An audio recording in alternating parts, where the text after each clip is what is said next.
G'day YouTube, this was my helmet light setup.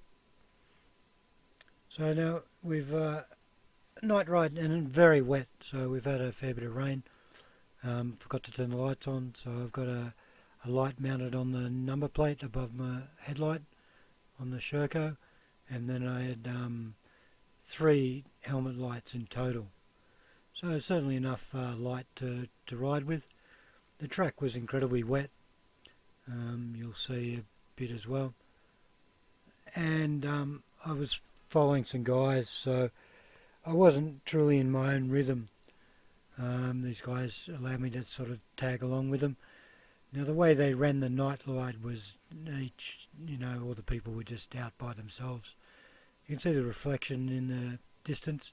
They were some of the trail markers they put out. It was marked quite well, so we certainly knew where to go. We'd ridden some of this during the day as well. You can see very wet. If you guys have ever ridden in a pine forest in the rain, incredibly slippery, and this day ride and the night ride were no different as well. You'll be able to see the water flicking up from the front tyres. Any descent or any area there was a lot of water. So some of the places had long ruts. There's a mud hole in a creek here that I was trying to suggest they don't go in, but of course I was talking into my helmet and they couldn't hear me. They made it through quite well as well. There's a fair bit of smoke and steam, so it made it hard to ride as well. You can see the rear tyre of his bike just sliding out. It was incredibly slippery. My tyre was definitely very worn, but I run quite large tyres and very soft mousses, so the Sherco seems to have very good traction compared to the other bikes. That being said, I need to replace the tyres, so I might show you that in another video soon. So you can see the back wheels just spinning up here, just incredibly slippery.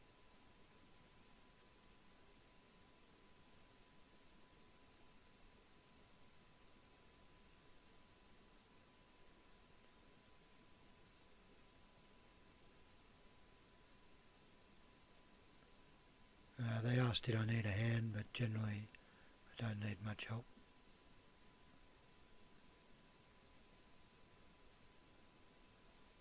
So we're off going again, a little wheelie over a little obstacle there. The bike's been surprisingly good. It's definitely for single track, and I call them walking tracks, so anything that's steep, rocky. Now incredibly steep climb here, and poor chap in front was having a bit of a hard time at it.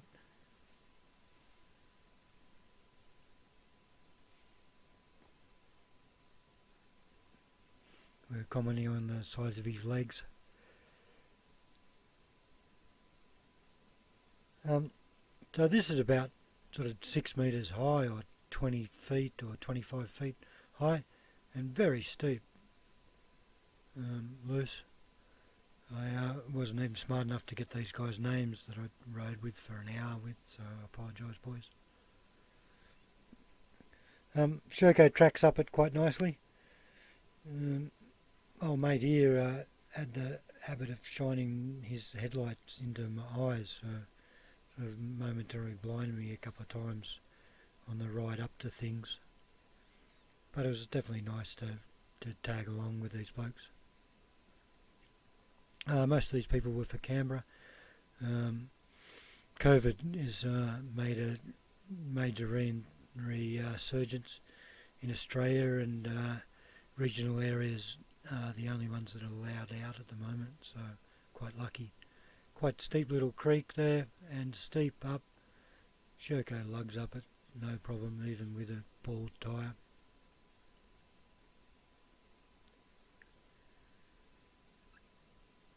Now the chap that marked this course, I was speaking to him during the week, he can ride it at night in about 30 minutes by himself.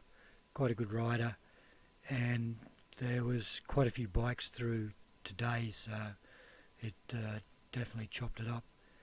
There's a tree root that is sort of across this corner, makes it hard. Poor mate in front there was struggling. He was having a little bit of trouble tonight. He wasn't having any fun. He gets hung up here in the tree and loses it a bit. You can see the slippery, eh? He's a bit dejected at this stage. And his bike wouldn't start, which doesn't help his state as well. It manages to walk it up there a little bit. You can see it's very slippery.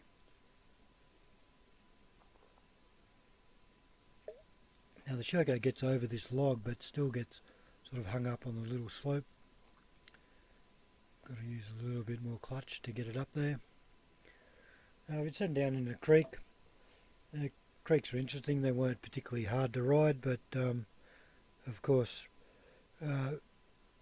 you don't have as much information at night with the lights as well. So just a tricky little descent, sort of comes back on itself, and a little drop that's about probably 2 foot there that just makes it a little bit hard to approach in this. I actually had a hard time in this section for no real reason, just not riding very well.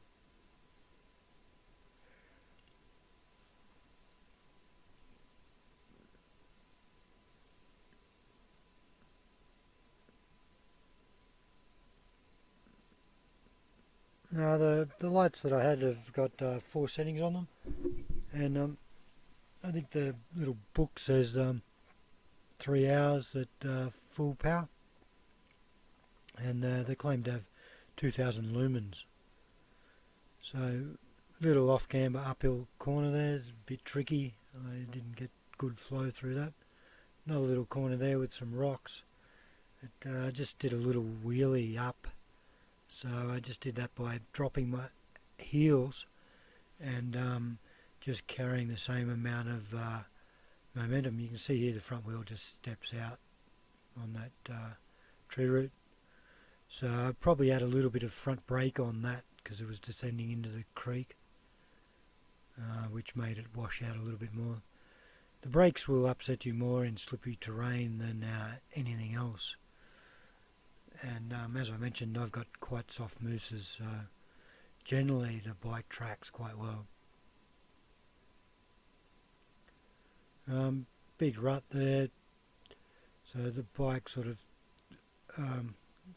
complaining a little bit to get up that, so the bike started to get away from me a little bit. That's why it was up on its back wheel, but I managed to reel in the clutch a little bit to keep it under control. A little bit of a drop down there into the creek again, too, and then just another little creek and climb out.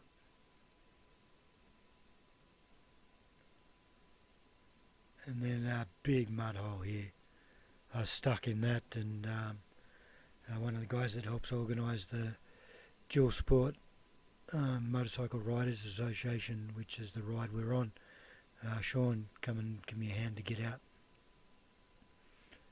Deep hole, just floundering really.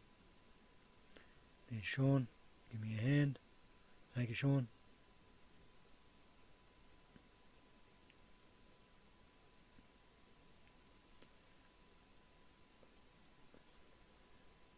Quite a few of these blokes hadn't ridden at night. I'd done a lot of mountain biking at night over the years, so I was certainly knew what to expect. It's interesting. It was quite cool too. It was, we're probably down to, I don't know, somewhere 3, maybe somewhere 5 to 3 degrees. You can see how wet this section is, just very wet. Of course, I've mentioned this before, but quite slippery, but quite good to ride. I've been trying to mimic some of the better riders, of course. And one of the best riders at the moment, I feel, is probably Jet Lawrence. So he's an Australian kid that's riding motocross in America at the moment. And if you look at him, he's got his balls of feet on the pegs, and he's got his back straight and he's hinged at the waist.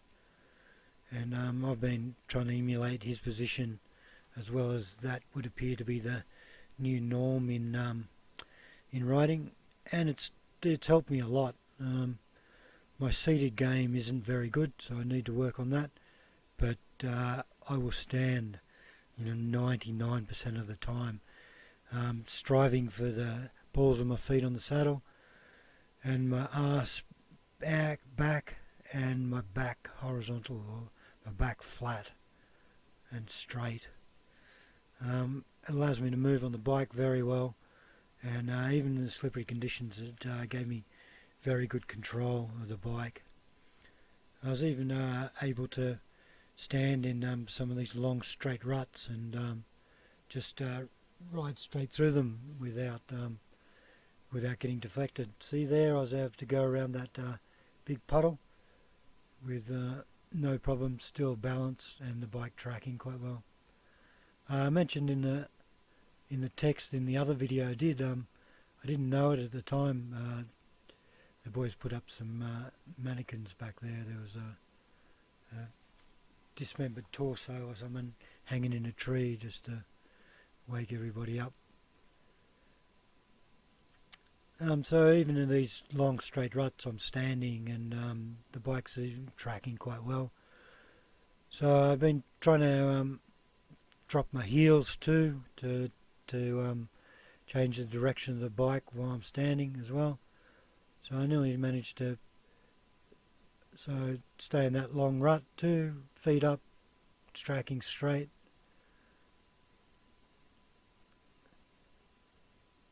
Bit bogged down there with reduced speed, sorry.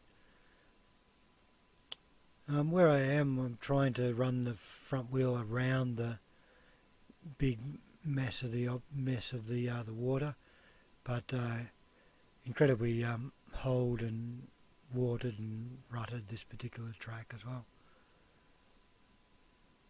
Reasonably hard for myself anyway. Reasonably hard to ride fast. I need to definitely work on it. I'm getting much better, but it's still a work in progress. So we've come out of the section there.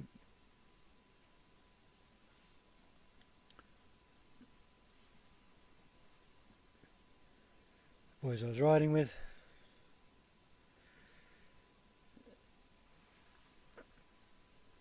And we rolled down the fire road a little bit and then back to the camp.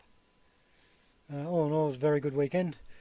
The only problem, I got my camper truck bogged, and I was a bit stupid, and I left the garage door down and tried to rip the hinges off.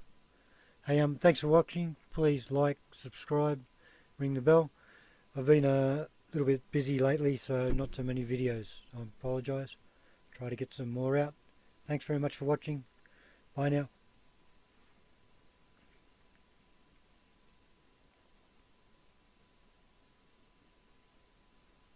There's a camper truck.